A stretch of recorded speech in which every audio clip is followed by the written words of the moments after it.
Is breakfast really the most important meal of the day? Is breakfast something that you need to have every single day to live a healthy anti-cancer life?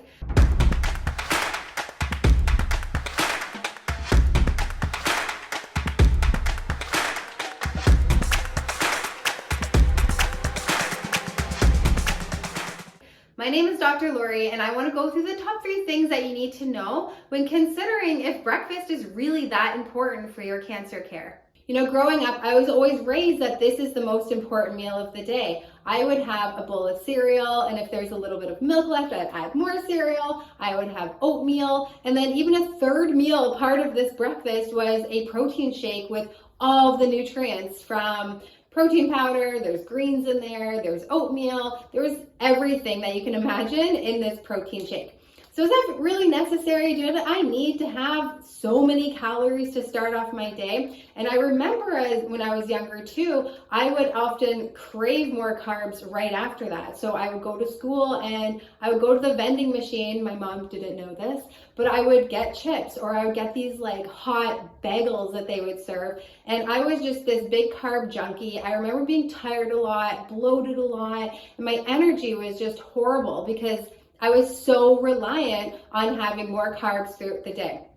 So the things that you need to know when considering how you're breaking your fast is, what are you actually breaking your fast with? If you are putting carbs in your body as the first thing after a 12-hour, 14-hour, even 16-hour overnight fast, that's gonna spike your glucose, spike your insulin, and you're just gonna feel exhausted right afterwards because your body is using up that carb load and it's using up the energy, and then you feel like you need to continue that cycle of keep going. So when you break your fast, like I said, after any amount of fasting period, the first thing that you want to put in your body is healthy fat. So reaching for avocado, you can do sesame, sunflower seeds, almond butters, do any type of nut butter that is higher in protein and higher in fat to help sustain that sugar load that you're putting into the system. You can also refer to the video making an anti-cancer smoothie. That's something that is very easy to do, and you can start your day like that every single day, where it's a good amount of protein, fats, and antioxidants, all the nutrients that you need to really energize your system without getting that slump half an hour or an hour later. The other thing we often hear is it's important to have 3 meals a day. We need to have breakfast, lunch, and dinner to be healthy and strong. Now, is that necessarily true? A lot of us are sitting at a desk most of our day, or most of us are not running around farming and doing all the things that maybe our ancestors are doing to really burn those calories and burn your energy.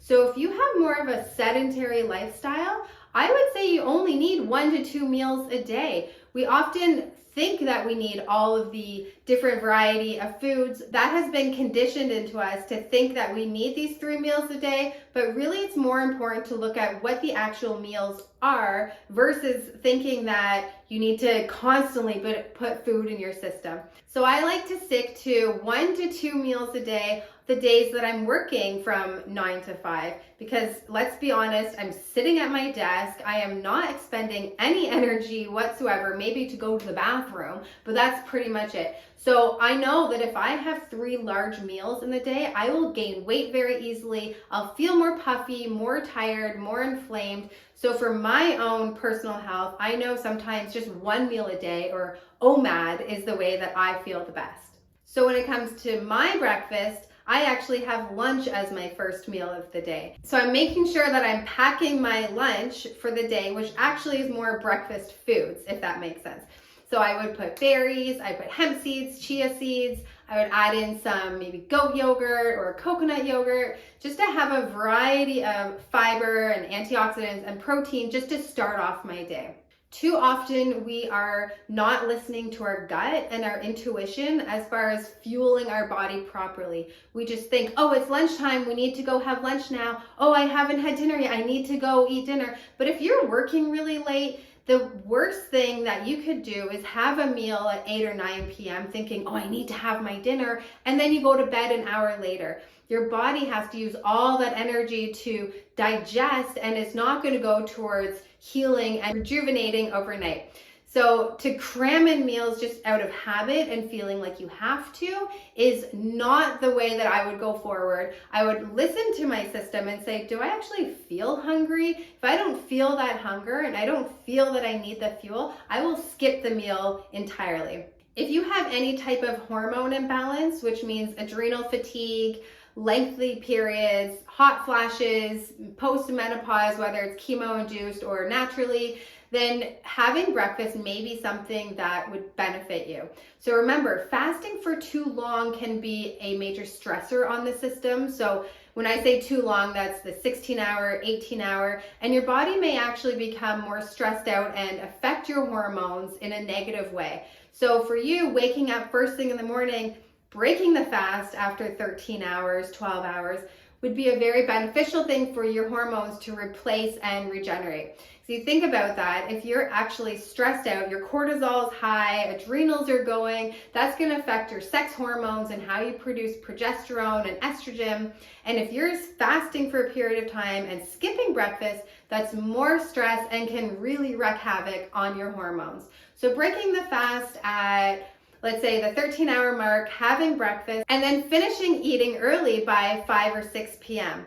So that's a really great way to balance your hormones and still implement fasting routines. So if you're suffering from adrenal fatigue and you know that you're just go, go, go all the time, then having something first thing in the morning may actually benefit you and support your hormones in a very nutritive way. So fasting for too long may throw your hormones way off. So having breakfast and then maybe having your meal finished by 5 or 6 p.m. is a better routine for you.